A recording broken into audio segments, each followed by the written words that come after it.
As we head into the fall, there will soon be less local produce available, but there's a simple solution: canning. Yeah, KEZI 9 News anchor Brandy Smith shows us how in tonight's Sustainable Table.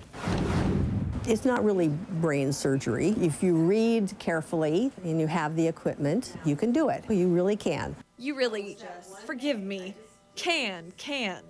No idea how? Me either. That's why I turned to master food preserver Laura Henricks for a step-by-step tutorial. Today's lesson, tomatoes.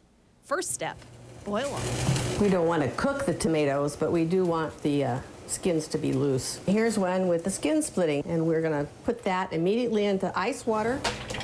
It stops them cooking. Once chilled, but you can see the skin just pulls right off. They need to be peeled. There's unfortunately a fair amount of tomato that comes off with the skin. Then into the jar they go. The tomatoes aren't alone in there. Laura also puts in some lemon juice, enough acid to kill any bacteria. Time to fill the jars with boiling water, wipe off the rims. The most important part to get a good seal is really to have a clean rim. Put on the lids and screw on the rings. Then what's called the water bath. We want the water to be about 140 degrees when we put the jars in, and we want the water to cover the jars by about an inch. Once the water starts boiling, we've got some boil here.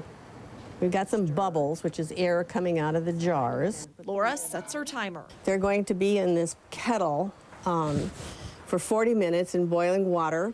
And I assure you that it will not only cook the tomato, it will sterilize the jar. So you don't have to worry about doing that ahead of time. Now, a chance to learn about the woman with a pantry full of homemade canned goods. How did you get started canning? Well, my mother canned, not a lot. When I retired and came here, then I was interested in doing more because I was interested in the local food scene. I was interested in having a garden, wanted to be able to have that food available to eat all year long. She started taking classes through the OSU Extension Service, eventually earning the title of Master Food Preserver. I think making things at home gives you a sense of what you're eating. You know what's in that jar or in that frozen package. You avoid additives, you avoid preservatives.